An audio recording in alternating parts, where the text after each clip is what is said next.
Okay. And the third block of exercises or workout is going to be focusing on your hamstrings, backs of your legs, and um, then posterior deltoids and back. So I forgot to say in the last one, just like your first workout, always start with a dynamic warm-up, 5 to 10 minutes, get your blood circulating, muscles loosened up, hip swings, body weight, squats and lunges, little bit light jog in place if some whatever resonates. Walk up and down the driveway, just get things going. Don't start with cold muscles. So alternating hip hinges with any sort of hinge, be it feet planted, both legs,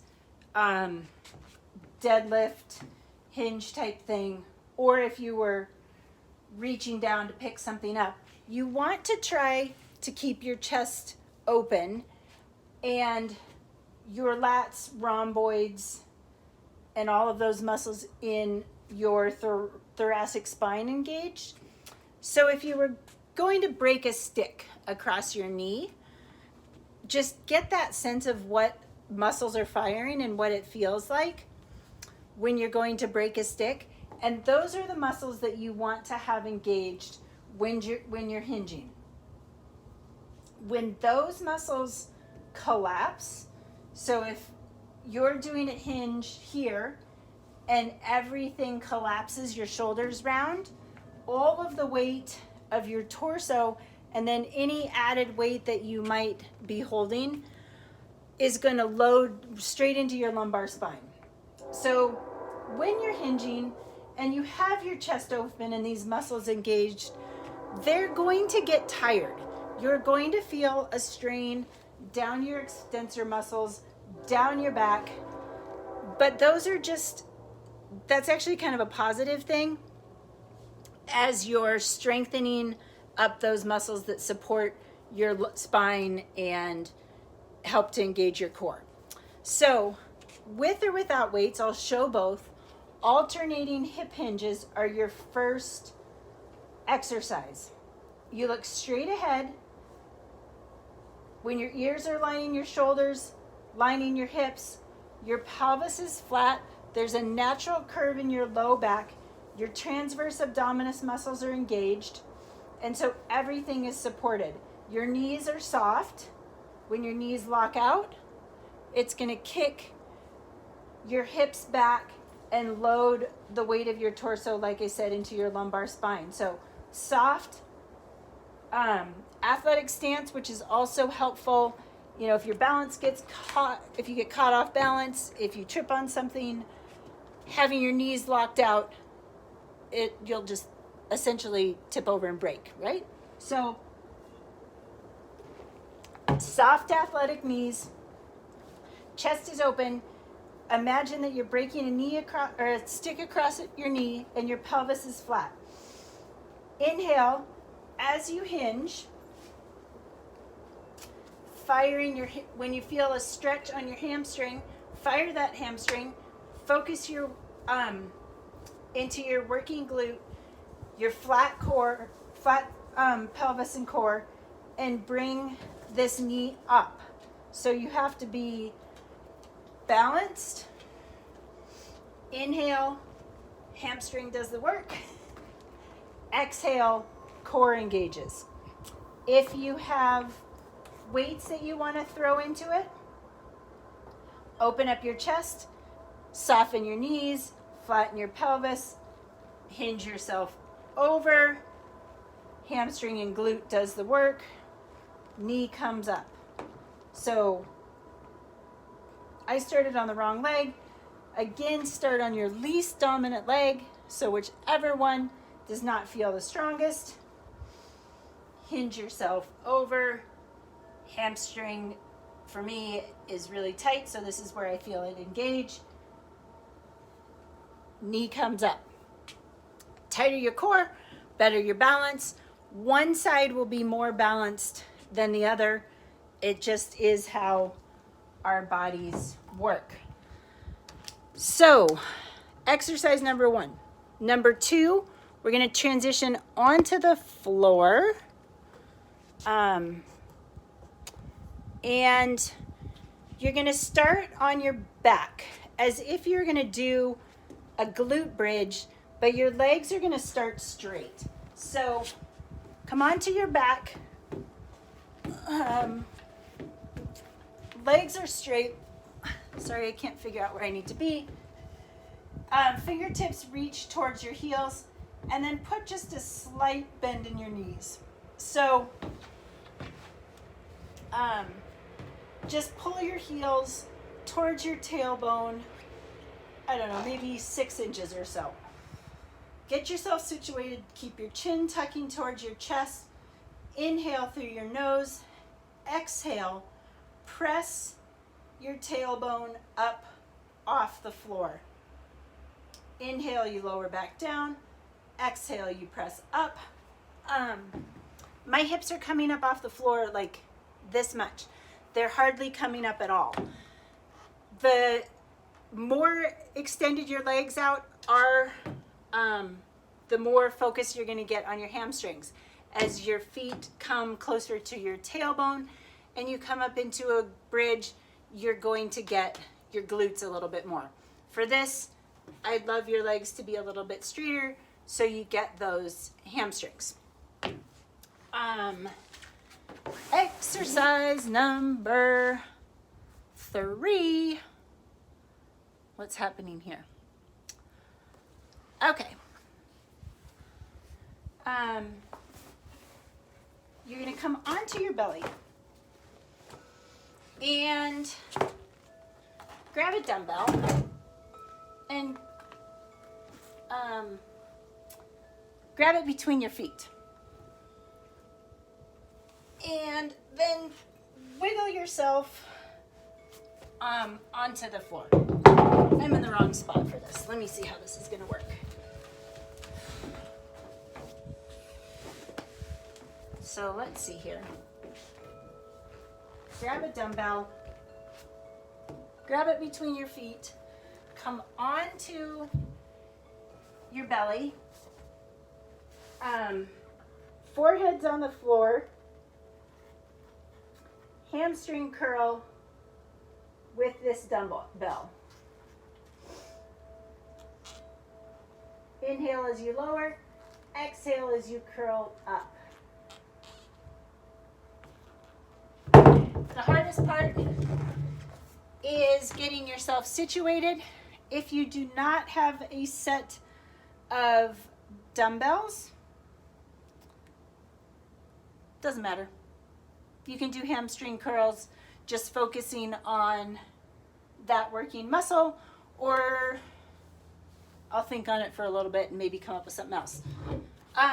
This block of exercises has a couple of extras, or one extra.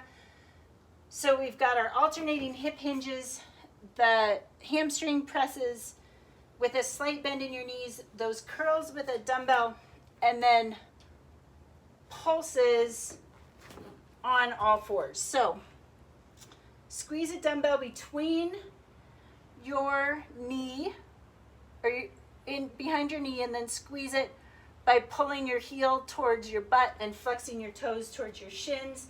Keep your chin tucking towards your chest, and then reach up with that heel. Just little pulses. So you've got one leg and then the other. And that is the lower body focus.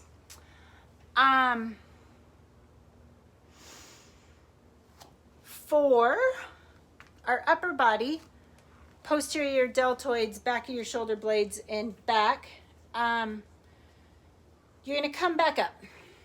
And you're going to start with one dumbbell or, a water bottle, a weighted jug of a laundry jug or something along those lines would work as well.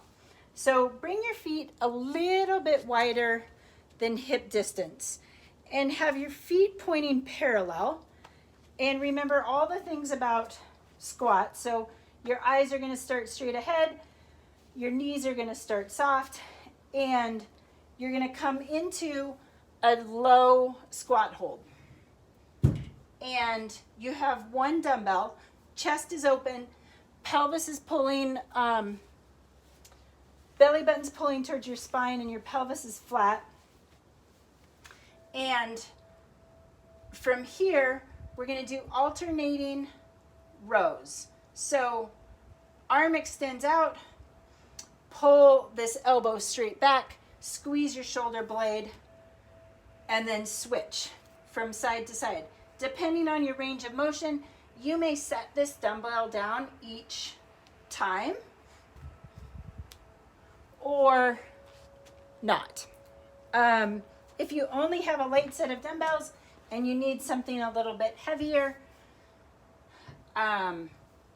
you can probably grab them in both hands, row. If that is the case, I would probably do all of my reps on one side, and then I would do all of my reps on the other side. Holding that squat, if you start to feel strain in your low back, think about what sort of arch you have in your lumbar spine. Maybe your core is not supporting you back, so pull your pelvis forward and get that engaged. Come up out of your squat and shake your legs out if you need to. From there, we've got reverse flies.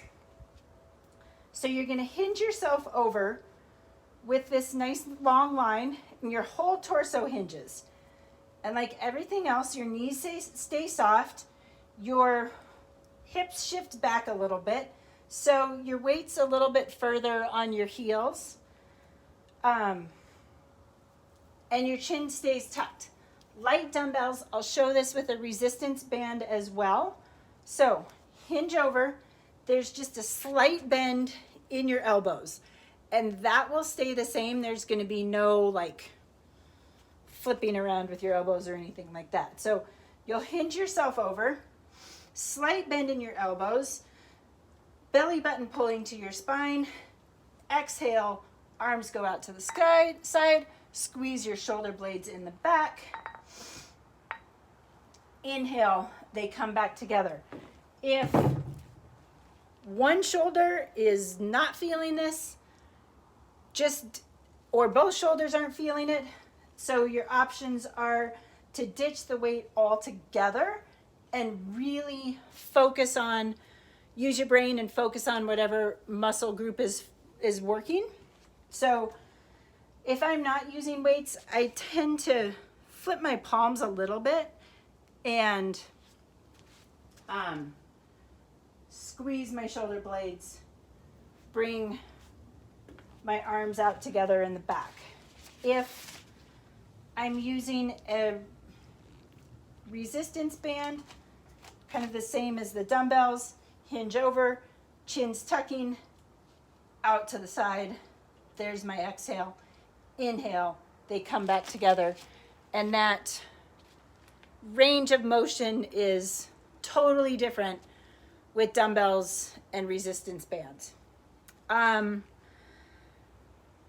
Third